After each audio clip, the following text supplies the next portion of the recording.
Hello friends, welcome to topic explain. देखो दोस्तों, बहुत सारे लोग पूछते हैं कि सर म्यूचुअल फंड में आखिर रिस्क होता कितना है। देखिए दोस्तों, म्यूचुअल फंड में रिस्क होता है, इसके लिए मैं मना नहीं कर रहा हूँ, लेकिन म्यूचुअल फंड में रिस्क काफ़ी कम किया जा सकता है कि आप म्यूचुअल फंड के कौन से फंड में पैसा डाल रहे हैं, आप कितने टाइम के लिए पैसा डाल रहे हैं। अगर आपका टाइम ज़्यादा है तो रिस्क अपने आप ही कम हो जाता है। चलिए इसको आसान भाषा में समझते हैं। सबसे पहले हम लोग देखते हैं कि म्यूचुअल फंड में रिस्क के प्रकार कौन कौन से हैं। रिस्क का प्रकार दोस्तों तीन प्रकार से हम लोग इसको बांटते हैं। इक्विटी फंड में अलग प्रकार का रिस्क है, डेब्ट फंड में अलग प्रकार का रिस्क है और हाइब्रिड फंड में अलग प्रकार का रिस्क है। तो सबसे पहले हम लोग देखते हैं जो इक्विटी मार्केट में होते हैं, इक्विटी फंड यानी वो फंड जो आपसे पैसा ले करके पैसा स्टॉक मार्केट की कंपनियों में लगाते हैं। ये सबसे ज़्यादा रिस्की होते हैं और इनमें रिटर्न की संभावना भी सबसे ज़्यादा होती है, लेकिन आप इसको भी मिनिमाइज कर सकते हैं। कैसे मिनिमाइज कर सकते हैं? इक्विटी फंड में आप अपने पूरे पैसे को डाइवर्सिफाइड कर दीजिए। कैसे डाइवर्सिफाइड करेंगे भाई? स्टॉक मार्केट में 6-7 हज़ार से ज़्यादा कंपनियां हैं, तो आप सभी कंपनियों में तो पैसा लगा नहीं पाएंगे। लेकिन अगर आप इक्विटी फंड में स्मॉल कैप, मिड कैप और लार्ज कैप तीनों प्रकार के फंड में पैसा लगाते हैं तो आपका रिस्क काफ़ी कम हो गया। और अगर आप लॉन्ग टर्म के लिए लगाते हैं तो आपका रिस्क बहुत कम हो गया। अब उसमें भी अगर आप लॉन्ग टर्म के यानी 10 साल से ज़्यादा के लिए लगा रहे हैं तो आप स्मॉल कैप में ज़्यादा लगाइए, कम से कम अपने पैसे का 50%, मिड कैप में 30% और लार्ज कैप में 20%, यानी 50-30-20 का फार्मूला लगाइए।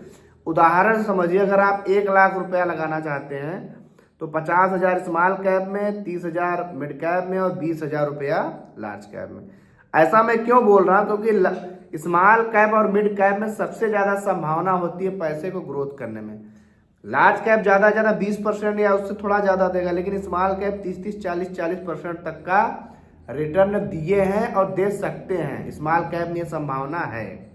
अब देखिए डेब्ट फंड। डेब्ट फंड वो होते हैं यानी जो लोग पैसा लोन लिए हैं ब्याज पे 10-12%, 8-9%, या तो जो बॉन्ड वाले पैसा है, सरकारी बॉन्ड वाले, उनमें आपका पैसा लगेगा। इसमें देखिए रिस्क तो लो होता है लेकिन रिटर्न की संभावना कम होती है। अब क्या होगा, ये शॉर्ट टर्म के लिए ठीक रहे। अगर आप 5 साल से पहले या 5-6 साल के लिए लगाना चाहते हैं तो शॉर्ट टर्म के लिए म्यूचुअल फंड का डेब्ट फंड ठीक है। इसमें आपको 10-12% तक का रिटर्न मिल जाएगा, तो ये काफ़ी कम रिस्की होते हैं।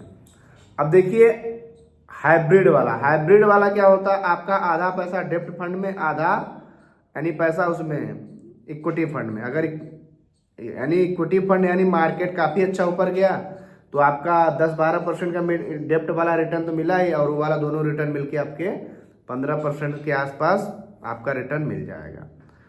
अब देखिए आप रिस्क को मिनिमाइज कैसे करेंगे। रिस्क को मिनिमाइज करने के लिए आपको डाइवर्सिफिकेशन पे ध्यान देना है। और सबसे पहला रिस्क तो ये है कि आप कितने टाइम के लिए म्यूचुअल फंड कर रहे हैं। तो अगर आपको टाइम का पता है तो रिस्क आपका ऐसे ही कम हो गया। अगर आपका भैया कम टाइम है, 2 साल 4 साल के लिए आ रहे हैं, तो काहे इक्विटी फंड में पैसा डाल रहे हैं? देखिए मार्केट इस समय सारे इक्विटी फंड 20-20% गिरे हुए हैं। क्यों? क्योंकि मार्केट 26,277 से 22,124 पे आ गया। कितनी बड़ी गिरावट है। अब अगर आपको पैसे जब जरूरत है तो आप पैसा कैसे निकालेंगे तो आपको वही 20% का लॉस हो रहा है। ऊपर से आपको एक्सपेंस रेशियो, ऊपर से बहुत सारा उसमें आपको है टैक्स वैक्स सब, यानी होल्डिंग सब आपने दिया इतने साल तक, लेकिन आप नुकसान निकाले तो आपको क्या फायदा। तो इसलिए आपका टाइम कम है तो डेब्ट फंड में पैसा डालिए। आप 5-6 साल से थोड़ा ज़्यादा टाइम है, 7-8 साल का टाइम है तो हाइब्रिड में डालिए, दोनों का मजा लीजिए।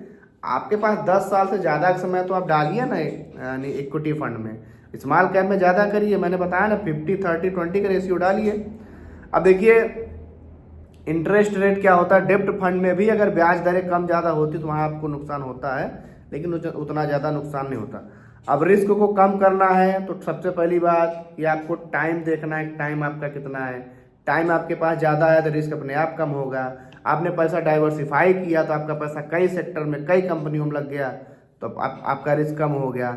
आप अपने गोल के हिसाब से कितना आपका टाइम है और काहे के लिए आप जानना चाहते हैं, अगर आप करेंगे तो भैया सीधी सी बात है, अगर ज़्यादा रिटर्न चाहिए तो रिस्क तो लेना पड़ेगा, और अगर रिस्क नहीं लेना है तो डेप्ट फंड में डालिए, आपका पैसा फिर भी एफडी और पीएफ वो से ज़्यादा आपको रिटर्न मिलेगा। तो और आपका क्या प्रश्न है म्यूचुअल फंड से रिलेटेड, आप हमसे कमेंट में पूछिए। वीडियो कैसी लगी अभी बता सकते हैं, लाइक यार जरूर करके जाइए। मिलेंगे अगली वीडियो में, तब तक के लिए जय हिंद।